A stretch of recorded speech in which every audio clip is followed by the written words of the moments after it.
Decode the world unfiltered.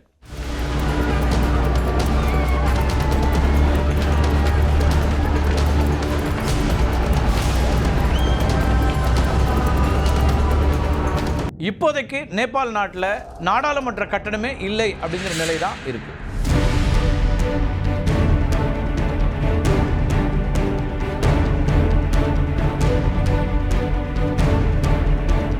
ஜென்சின்னு தங்களை தாங்களே அழைத்து கொண்டால் என்ன கோரிக்கை வேணாலும் வைக்கலாமா அப்படின்னு ஒரு கேள்வி எழுப்பியிருந்தவர் KP சர்மா ஒலி, நேபாளத்தினுடைய பிரதமராக இருந்தவர்.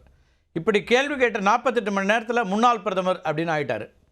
தற்போது யார் நேபாளத்தை நிர்வகிக்க வேண்டும் அப்படிங்கிற முடிவை எடுக்கக்கூடிய அதிகாரம் KP சர்மா ஒலி பகடி செய்தார் இல்லையா, அந்த ஜென்சி கையில் தான் இருக்குது. என்ன நடந்தது நேபாளத்தில் அப்படின்னு நம்ம ஏற்கனவே நிறைய விரிவான காணொலிகளை பதிவேற்றம் செய்திருக்கிறோம். சுருக்கமாக மீண்டும் பார்த்தல நிறைய செய்திகள் இப்போ கூடுதலாக வந்து கொண்டே இருக்கக்கூடியதை நம்ம பார்க்குறோம். செப்டம்பர் 8ஆம் தேதி ஊழல், சமூக வலைதள முடக்கம், நெப்போட்டிசம், வேலையில்லா திண்டாட்டம் அப்படின்னு நிறைய பிரச்சனைகளை முன்வைத்து இளைஞர் பட்டாளத்தினுடைய பேரணி நடைபெறுது. அதிகமான பள்ளி மாணவர்கள் அவங்களுடைய யூனிஃபார்மில் வந்து பங்கேற்கிறாங்க. நாடாளுமன்றத்தை நோக்கி சென்றவர்கள் அங்கு போடப்பட்டிருந்த தடைகள்லாம் உடைக்க முயற்சி பண்ணுறாங்க. அப்போது எச்சரிக்கை எதுவும் விடுக்காமல் போலீஸார் துப்பாக்கி சூடு நடத்துகிறாங்க. இதில் 19 பேர் உயிரிழந்துடுறாங்க. ஏராளமானோர் குண்டு காயங்களுக்கு ஆளாகிறாங்க. இந்த 19 பேருடைய உயிரிழப்பு தான் நேபாளம் முழுவதும் போர்க்களமாக மாற்றிய ஒரு நிகழ்வுன்னு பார்க்கலாம். தற்போது உயிரிழந்தவர்களுடைய எண்ணிக்கை 34ஆக அதிகரித்திருக்கிறது. இந்த போராட்டம் காத்மாண்டுவில் மட்டும் இல்லை, நேபாளத்தினுடைய மற்ற சில நகரங்கள்லையும் விரிவடைஞ்சிருந்துச்சு. இந்த போராட்டத்தின் போது காவல்துறை வாகனங்கள், அரசு அலுவலகங்கள், வங்கிகள், பொது போக்குவரத்து அப்படின்னு பல இடங்கள் தீ வைத்து எரிக்கப்பட்டன.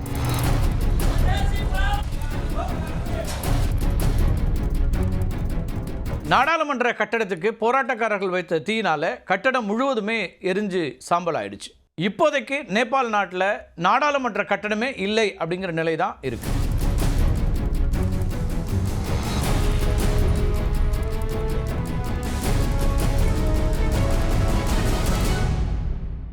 கடைகள், ஹோட்டல்கள், அது மட்டும் இல்லாமல் வணிக நிறுவனங்கள் அப்படின்னு தாக்குதல்களுக்கு உள்ளான பல கட்டடங்கள் தரைமட்டமாக இருக்கின்றன. இதனுடைய விளைவாக தனிப்பட்ட வர்த்தகர்களுக்கும் பெருமளவுக்கு நஷ்டம் ஏற்பட்டிருக்கு.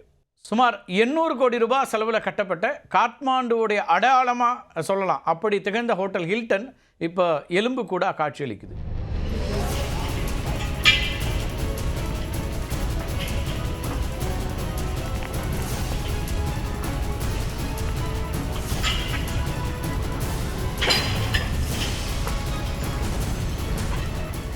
இந்த ஹோட்டல் ஆளுங்கட்சி தலைவர் ஒருவருக்கு சொந்தமானது அப்படின்னு தான் போராட்டக்காரர்கள் நம்பி அவங்க அதை குறி வச்சு தாக்கி அதை அழிச்சிருக்கிறாங்க.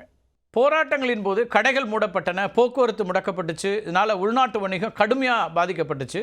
அது மட்டும் இல்லாமல் நேபாளத்தினுடைய முக்கியமான வருவாய் ஆதாரமாக இருக்கிறது சுற்றுலாத்துறை, அதுவும் பெரிய பின்னடைவை சந்திச்சிருக்குது. பெரும்பாடுபட்டு போராட்டக்காரர்களிடமிருந்து இராணுவத்தினர் பிரதமரையும் அமைச்சர்களையும் காப்பாற்றியிருக்கிறாங்க. ஹெலிகாப்டரில் கயிறு கட்டப்பட்டு அமைச்சர்களை எல்லாம் இராணுவத்தினர் மீட்கக்கூடிய காட்சியெல்லாம் வெளியாகி உலகம் முழுக்க அதிர்ச்சியோடு பார்த்து கொண்டிருக்கிறது.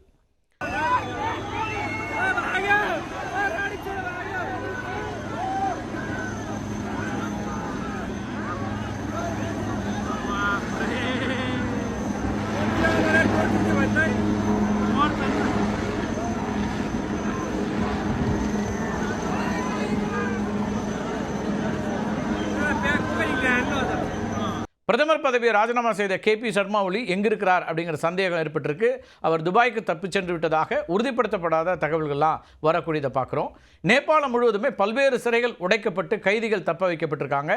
இவங்க இந்தியாவுக்குள்ளேயும் ஊடுருவதற்கான வாய்ப்புகள் இருக்கிறதுனால எல்லை பகுதிகளில் நம்முடைய கண்காணிப்பு அதிகரிச்சிருக்கு. இன்னொரு பக்கம் வெற்றிடத்தை நிரப்பணும் இல்லையா, அந்த வேலையில் அரசு இறங்கியிருக்குது.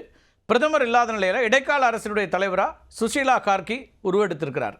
உச்சநீதிமன்றத்தினுடைய முன்னாள் தலைமை நீதிபதியான சுஷீலா கார்கியை பற்றி நம்ம நேற்றுக்கே காணொலியில் பார்த்துருக்கிறோம். நாட்டின் இடைக்கால அரசாங்கத்தினுடைய தலைவராக ஜென்சி அவரை முன்மொழிந்திருக்கிறாங்க. 5000 பேர் பங்கேற்ற காணொலி வாயிலாக நடைபெற்ற கூட்டத்தில் சுமார் 58% பேர் சுஷீலா கார்கி தான் இடைக்கால அரசினுடைய தலைவராக வரணும் அப்படின்னு ஆதரவு தெரிவிச்சிருக்காங்க. இந்த ப்ரப்போசலை ஏற்றுக்கொண்ட சுஷீலா நியூஸ் 18 குழுமத்துக்கு பிரத்யேகமாக ஒரு பேட்டியும் கொடுத்துருக்காங்க. கலவரத்தினால பாதிக்கப்பட்டவர்களை காப்பது தான் தன்னுடைய முன்னுரிமை அப்படிங்கிறது தான் அவங்க சொன்ன அடிப்படை கருத்து. தான் ஒரு இடைக்கால அரசுக்கு தலைமை வைத்தால் ஓராண்டுக்குள்ள தேர்தல் நடைபெறும் அப்படிங்கிற உறுதியையும் கொடுத்துருக்காங்க. சுஷீலா கார்கி தான் நேபாள உச்சநீதிமன்றத்தினுடைய முதல் பெண் தலைமை நீதிபதி. இப்போது வரைக்கும் அவர் மட்டும்தான் நீதிபதியாக இருந்த பெண் அப்படின்னு பார்க்க முடியும். 2016ஆம் ஆண்டு ஜூலை மாதத்திலேருந்து 2017ஆம் ஆண்டு ஜூன் மாதம் வரையிலான உச்சநீதிமன்றத்தினுடைய தலைமை நீதிபதியாக பதவி வகித்தவர் அவர். ஓராண்டுக்கு குறைவாக தான் அவருடைய அந்த பதவி நீடித்தது. ஆனாலும் வரலாற்று சிறப்புமிக்க தீர்ப்புகளை எல்லாம் அந்த காலகட்டத்துக்குள்ளே வழங்கியிருக்கிறாங்க. இந்தியா மீது மிகவும் அபிமானம் கொண்ட சுஷீலா கார்கி வாரணாசியில் இருக்கக்கூடிய பனாரஸ் இந்து பல்கலைக்கழகத்தில் தான் அரசியல் அறிவியலில் முதுகலை பட்டம் பெற்றவர். அதே பனாரஸ் பல்கலைக்கழகத்தில் படிச்சுட்டு இருந்த நேபாளி காங்கிரஸ் கட்சியை சேர்ந்த துர்கா பிரசாத் சுபேதி அப்படிங்கிறவர் தான் திருமணம் செஞ்சுக்கிட்டாங்க. ஊழலுக்கு எதிரான உறுதியான நிலைப்பாட்டிற்காக சுஷீலா கார்கி இளைஞர்களால் பெரிதும் மதிக்கப்படக்கூடியவராக இருக்கார். இதுக்கு காரணம் பதவியில் இருந்த ஒரு அமைச்சரை அவர் சிறையில் அடைத்தது தான். ஜெயபிரகாஷ் பிரசாத் குப்தா அப்படிங்கிறவர் 1992லேருந்து 2002 வரையிலான காலகட்டத்தில் அமைச்சராக இருந்தபோது வருமானத்துக்கு அதிகமாக சொத்து சேர்த்தார் அப்படின்னு குற்றச்சாட்டு முன்வைக்கப்பட்டது. இந்த விவகாரம் சிறப்பு நீதிமன்றத்தில் விசாரணைக்கு வந்தபோது ஜெயபிரகாஷ் பிரசாத் குப்தா குற்றமற்றவர் அப்படின்னு விடுவிக்கப்பட்டார். ஆனால் உச்சநீதிமன்ற மேல்முறையீட்டில் அவர் குற்றவாளி அப்படிங்கிற தீர்ப்பை சுஷீலா கார்கி அறிவிக்கிறாங்க. ஜெயபிரகாஷ் பிரசாத் குப்தாவுக்கு 18 மாதங்கள் சிறை தண்டனை வழங்கப்பட்டுச்சு. இதனால் அவர் அமைச்சர் பதவியை இழக்க நேரிட்டுச்சு. நேபாள வரலாற்றில் பதவியில் இருந்த அமைச்சர் ஒருத்தரை ஊழல் வழக்கில் சிறையில் அடைத்த முதல் நிகழ்வு இதுதான். சுஷீலா கார்கியினுடைய மற்றொரு வரலாற்று சிறப்புமிக்க தீர்ப்பு அப்படிங்கிறது குடியுரிமை சார்ந்தது.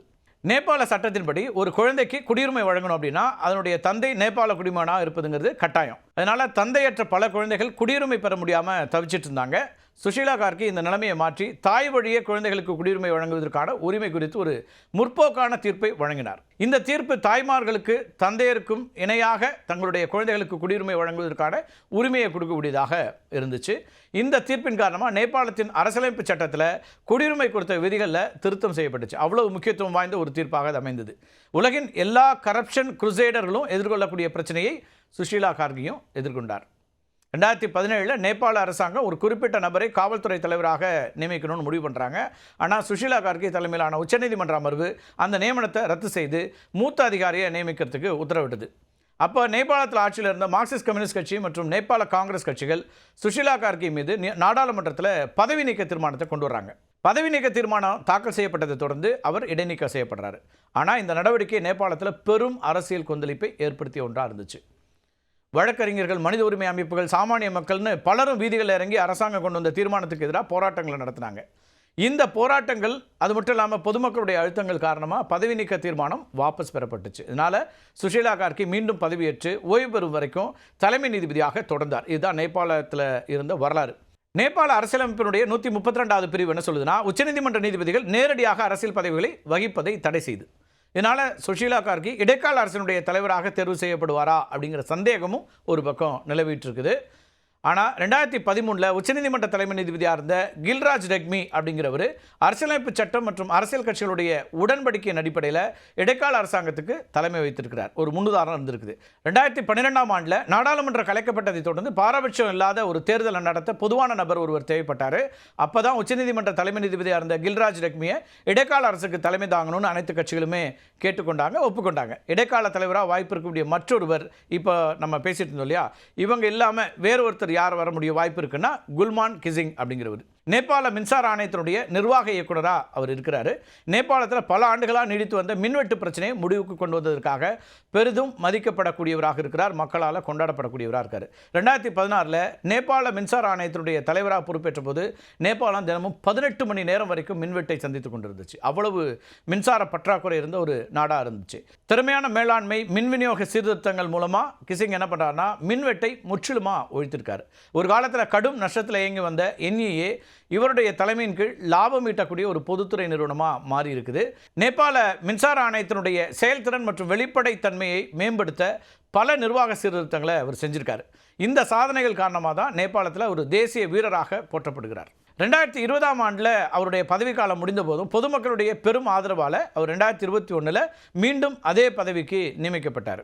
இப்போ நேபாளத்தை பொறுத்த வரைக்கும் இருக்கக்கூடிய கேள்விங்கிறது, இப்போ அடுத்த பிரதமராக இடைக்கால தலைவராக வரப்போகிறது உச்சநீதிமன்றத்தில் பணியாற்றி ஓய்வு பெற்ற முன்னாள் நீதியரசரா அல்லது நிர்வாகத்தில் இருந்த ஒரு நிர்வாகியா அப்படிங்கிற கேள்வியோடு தான் நேபாளம் இப்போது காத்து கொண்டு இருக்கிறது. உலக நாடுகளும் அதை பார்த்துட்டு இருக்காங்க. சரி, ஜென்சி போராட்டங்கள் இப்போ பெருசாக பேசப்படுது இல்லையா? முதல் புரட்சி ஜென்சி புரட்சி இங்கே தான் வெடித்திருக்கிறது நேபாளத்தில் அப்படின்னு சொல்கிறாங்க இல்லையா? அது அப்படி கிடையாது. ஜென்சி போராட்டங்கள் பல நாடுகள் இதுக்கு முன்னாடி நடந்திருக்குது.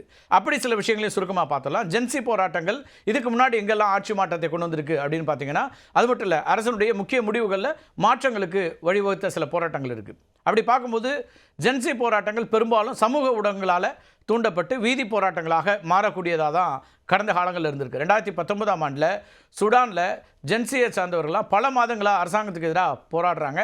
சூடானில் ஊழல் மலிந்து விட்டதா குற்றச்சாட்டை முன்வைக்கிறாங்க. ஜென்சியோட இந்த தொடர் போராட்டங்களால் அந்த நாட்டினுடைய நீண்டகால சர்வாதிகாரியான உமர் அல் பஷீரோட ஆட்சி முடிவுக்கு கொண்டு வர ஒரு முக்கியமான ஒரு போராட்டமாக அது அமையுது.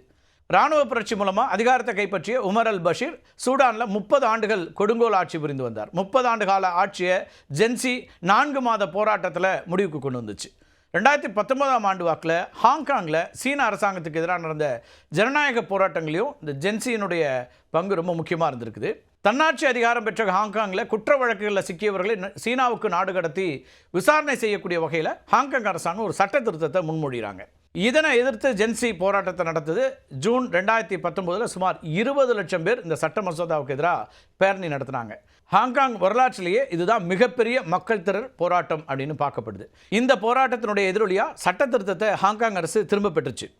அமெரிக்காவில் ஜென்சியினுடைய காலநிலை மாற்றம், ஆயுதங்கள் கட்டுப்பாட்டு சட்டம், அதுக்கப்புறம் இனவெறிக்கு எதிரான போராட்டங்கள் அப்படின்னு பல போராட்டங்களில் முக்கிய பங்கு வகிக்கக்கூடியதாக இருக்குது. 2018 ஃப்ளாரிடாவில் இருக்கக்கூடிய மார்ஜரி ஸ்டோன்மேன் டக்ளஸ் அப்படிங்கிற ஒரு பள்ளியில், உயர்நிலை பள்ளி அது, அங்கே நடந்த துப்பாக்கி சூட்டில் 17 பள்ளி மாணவர்கள் கொல்லப்பட்டாங்க. உங்களுக்கு நினைவு இருக்கும். இந்த சம்பவத்தை தொடர்ந்து நெவர் அகெயின் எம்எஸ்டி, அதாவது மீண்டும் மார்ஜோரி ஸ்டோன்மேன் டக்ளஸ் அப்படிங்கிறது வேண்டாங்கிற முழக்கத்தை முன்வைத்து பள்ளி மாணவர்களை கொண்ட அமைப்பை தொடங்குறாங்க. இப்போ அந்த அமைப்பு, அந்த இயக்கம் மார்ச் ஃபார் அவர் லைஃப்ஸ் அப்படிங்கிற பேரில் செயல்பட்டு இருக்கு. ஆட்சி மாற்றத்துக்கு வித்திட்ட இலங்கை, வங்கதேசம், சிரியா அப்படின்னு பல நாடுகளில் நடைபெற்ற போராட்டங்கள்லையும் ஜென்சியினுடைய பங்கு முக்கியமாக இருக்குது அப்படின்னு பார்க்குறோம். ஜென்சி போராட்டங்கள் சமூகத்தில் பெரும் மாற்றங்களை ஏற்படுத்தினாலும் சில குறிப்பிடத்தக்க எதிர்மறை விளைவுகளையும் ஏற்படுத்தக்கூடியதாக தான் இருக்குது. வன்முறை அதிகரிக்கக்கூடியதாக இருக்குது. மனித உயிரிழப்புகள், பொருளாதார பாதிப்புகள், அந்நிய முதலீட்டில் தயக்கம், அரசியல் மற்றும் நிர்வாக பாதிப்புகள், டிஜிட்டல் ஒடுக்குமுறை அப்படின்னு பல விஷயங்களும் இதனுடைய அடுத்த பக்கமாக இருக்கக்கூடியதை பார்க்குறோம். இதனால் பாதிக்கப்படுறது சாமானிய மக்களாகவும் இருக்கிறாங்க. எப்போதுமே ஒரு மாப் மென்டாலிட்டி ஒன்று வந்துருச்சு, பெரும் கூட்டமாக வந்துட்டாங்கன்னா அந்த இடத்துல கட்டுப்படுத்துறதுங்கிறது ஒரு இயலாத காரியமாகிடும். எல்லா இடங்களிலும் ஜென்சி போராட்டத்திற்கான அடிப்படையான ஒரு தேவை இருந்திருக்கிறது. ஏன்னா அந்தந்த நாடுகளுடைய அரசுகள் அல்லது ஆட்சி பொறுப்பில் இருக்கக்கூடியவங்க, அரசியல்வாதிகள் என்ன செய்கிறாங்கன்னா, முழுமையாக மக்களை சுரண்டுறது, ஊழல்வாதிகளாக இருக்கிறது, வேலை இல்லாமல் இருக்கிறது அப்படின்னு பல சிக்கல்கள் இருக்கும். வறுமை, இதெல்லாம் சேர்ந்து தான் ஜென்சியை போராட்டத்துக்கு தூண்டக்கூடியதாக இருக்கிறது. நீங்கள் இதை வந்து வெவ்வேறு வகையில் நம்ம பார்க்க முடியும். பல போராட்டங்களுக்கு பின்னால் இவர்களுடைய ஒரு ஒரு ஜென்சியினுடைய ஒரு ஒரு பரப்புரை ரொம்ப முக்கியமாக இருக்குது. டிஜிட்டல் பரப்புரை இன்றைக்கி வந்து ரொம்ப வேகமாக நடக்கக்கூடியதாகவும் இருக்குது. நீங்கள் நேபாளத்தை இன்றைக்கி ஒரு பெஸ்ட் எக்ஸாம்பிள் பார்க்க முடியும். ஒரே நாளில் ஒட்டுமொத்த நேபாளமும் பற்றி எறியக்கூடிய அளவுக்கு ஒரு பெரும் கூட்டமும் பெரும் திரளும் வந்து போராட்டத்தை நடத்துச்சு. ஆனால் அன்ஃபார்ச்சுனேட்லி அது ஒரு வயலன்ஸாக மாறி நிறைய பள்ளி மாணவர்கள் உயிரிழக்கக்கூடிய அளவுக்கு மாறிடுச்சு. அதே நேரத்தில் ஒரு ஆட்சி மாற்றத்தை உருவாக்கி இருக்கிறத பார்க்குறோம். இந்த போராட்டங்கள், பெருந்திரள் மக்கள் போராட்டங்கள் ஆட்சி மாற்றத்தை ஏற்படுத்தியதில் நம்ம இலங்கையில் பார்த்தோம், வங்கதேசத்தில் பார்த்தோம், இப்போ நேபாளத்தில் பார்க்குறோம். நம்ம அண்டை நாடுகளில் எல்லா இடங்கள்லையுமே அங்கே இருக்கக்கூடிய அதிபர்கள் அல்லது பிரதமர்கள் நாட்டை விட்டே வெளியேற வேண்டிய ஒரு சூழலுக்கு தள்ளக்கூடியதாக இந்த போராட்டங்கள் வடிவெடுக்கக்கூடியதை பார்க்குறோம். ஒரு விதத்தில் சாமானிய மக்கள் தங்களுடைய குரலை வெளிப்படுத்துவது, ஜனநாயக ரீதியாக போராட்டங்களை முன்னெடுப்பது, அப்புறம் ஒரு கொடுங்கோல் ஆட்சி அல்லது மக்களை பற்றி சிந்திக்காதவர்களை பற்றி அவர்களுக்கு எதிராக போராட்டங்களை முன்வைப்பது அப்படின்லாம் இருந்தாலும் அது ஒரு கட்டுக்குள்ளே இல்லாமல் போகும்போது சிக்கலை உருவாக்கக்கூடியதாக மாறக்கூடியதை நம்ம பார்க்குறோம். இப்போதைய நிலைமையில் நேபாளத்தில் ஒரு நிலையான ஒரு ஆட்சி அமைய வேண்டும் அப்படிங்கிறது அங்கே இருக்கக்கூடியவர்களுடைய எதிர்பார்ப்பு. அப்போ அந்த ஆட்சியை கொடுக்க போகக்கூடிய இடைக்கால பிரதமராக, இடைக்கால தலைவராக யார் வரப்போகிறாங்க அப்படிங்கிறத பொறுத்து வந்து பார்க்கலாம். மீண்டும் ஒரு காணொலியில் சந்திக்கலாம் நண்பர்களே. நன்றி, வணக்கம்.